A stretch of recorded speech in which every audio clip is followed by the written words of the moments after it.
Good day, everybody. Welcome to today's video. In today's video, my 2014 Wrangler JKU. I'm going to show you how to replace the upper rad hose with no BS. First, you got to drain the coolant. That is number one. You want to make sure it's cold too, so you don't get scolded. Remove the clamp off the air intake. There's two bolts for the air intake. I'm missing one, so I only have one I need to remove. Spin that bolt off. You'll have two. Remove the hose off the air box. It might be kind of stuck as I'm kind of fighting with it. And then there's an air intake temperature sensor. You got to disconnect that. Got my big sausage hands in the way, and there's a little clip, little tab you push, and you can get it out.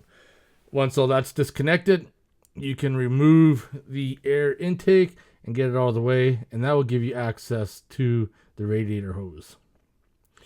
I'm using some special pliers to remove the rad clamps, and I'm just using a rad hose pick to break the seal. Otherwise, you'll fight with it forever. But if you're scrapping the hose, you can just cut it with a knife. I'm not sure why I used the hose pick, but I just did. I should just cut it with a knife and be done with it. And you got to be careful with these. Make sure you wear eye protection because they can go flying and hit you in the face. Now, this lower clamp could be a little bit of a pain in the butt at times. But the same thing. Using the special pliers, I just clamp it and then slide it off the way, as you see in there.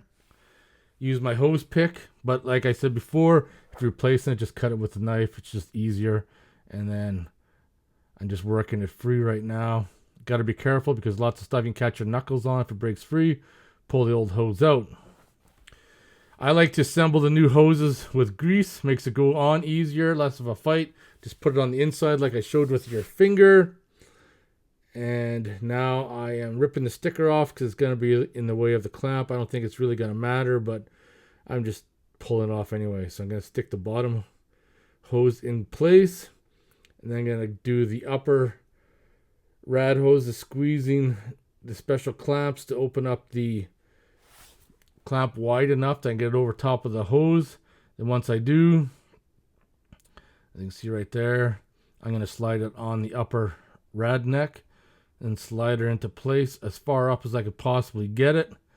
And once I get it into position, I'm going to get my clamp into position, and then I'm going to release it, and then that one's done. I don't think it really matters which orientation you have the clamp, but I just like to have it easier access in case if you ever have to remove it. Do the bottom clamp like that, add your coolant, flush it. Quick and simple. If you have any questions or comments, post them below. Otherwise, I'll see you guys in the next one. Take care.